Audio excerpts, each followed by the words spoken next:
ঘর ছোট হোক কি বড়, আমাদের নিরাপদ আশ্রয় ও শান্তির ঠিকানা কিন্তু সে ছোট বা বড় ঘরেই। আর সেই ঘরগুলোকে যদি একটু গুছিয়ে পরিপাটি করে রাখা যায়, তাহলে দিন শেষে কাজের সব ক্লান্তিই কিন্তু দূর হয়ে যায়। আসসালামু আলাইকুম। আমি মুনফা খাতুন, রাজশাহী থেকে বলছি। কাছে এবং দূরের দেশ অথবা বিদেশের যে যেখান থেকে দেখছেন, আশা করছি আল্লাহর রহমতে ভালো আছেন। আমরাও আলহামদুলিল্লাহ ভালো আছি। সকাল সকাল চলে আসলাম রান্নাঘরে সকালের নাস্তা বানানোর জন্য। আজকে ঝটপট কিছু নাস্তা বানিয়ে নিব। তাড়াতাড়ি নাস্তা রেডি হয় এমন কিছু চিন্তা করতেই মাথায় এলো, কালকে আড়াইটা আনিশার বাবা অফিস থেকে ফেরার পথে পাউরুটি ও ডিম নিয়ে এসেছিল। যেই ভাবা সেই কাজ, সঙ্গে সঙ্গে পাউরুটিগুলো নিয়ে আসলাম রান্নাঘরে। ঘরে ঘি বাটার না থাকার কারণে তেল দিয়ে পাউরুটিগুলো খুব ভালোভাবে ভেজে নিলাম।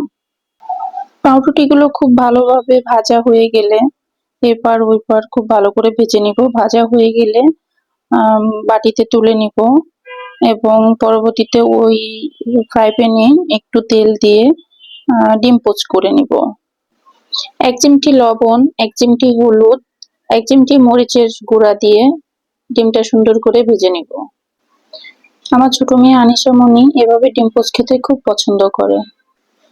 আড়াইটা আনিশার বাবা অফিসে বের হয়ে যাবে, সেজন্য তাড়াহুড়ো করে টেবিলে নাস্তা দিলাম। সে নাস্তা সেরে অফিসে বেরিয়ে গেল।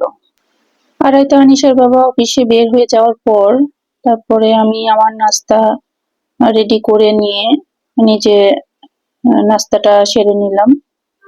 খাওয়া শেষে যে থালাবাটিগুলো ভরেছিল সেগুলো আর কি ধুয়ে পরিষ্কার করে সিঙ্কের পাশে উপর করে রেখে দিলাম।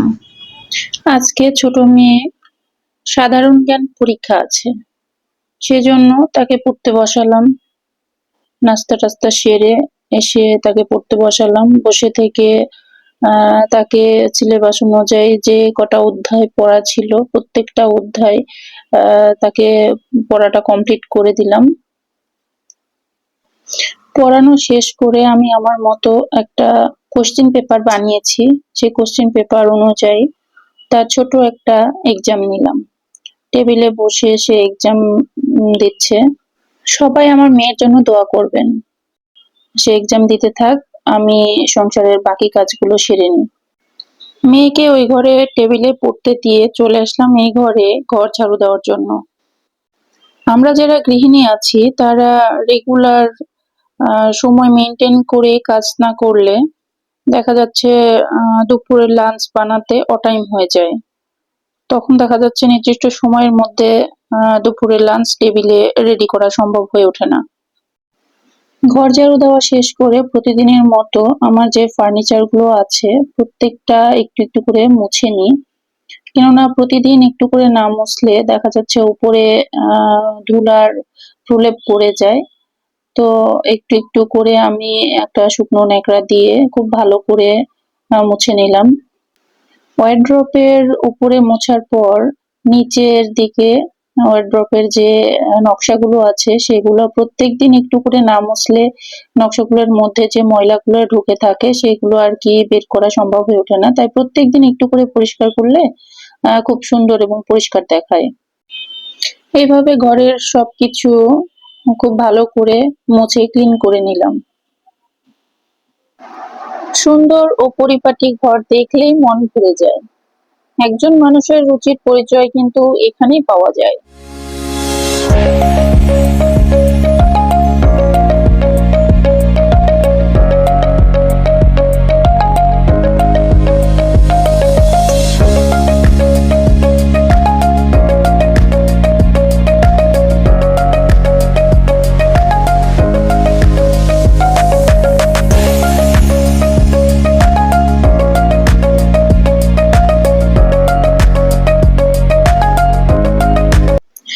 এদিকে ছোট মেয়ে স্কুলে যাওয়ার সময় হয়ে গেছে, সেজন্য আমি ব্যাগ গুছিয়ে দিচ্ছিলাম।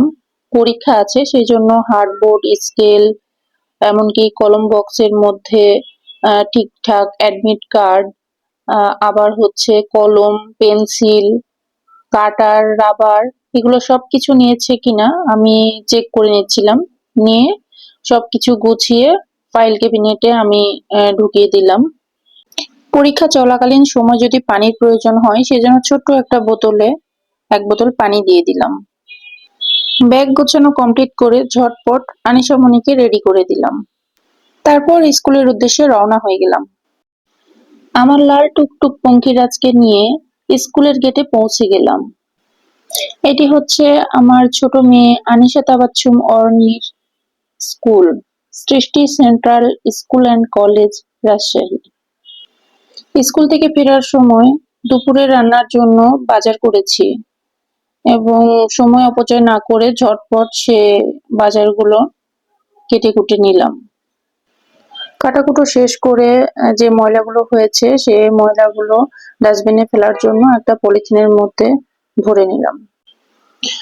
অফ ক্যামেরাতে যেটুকু মাছ রান্না করব সে মাছগুলো ভিজিয়ে রেখেছিলাম এবং খুব ভালো করে লবণ দিয়ে ধুয়ে পরিষ্কার করে নিলাম।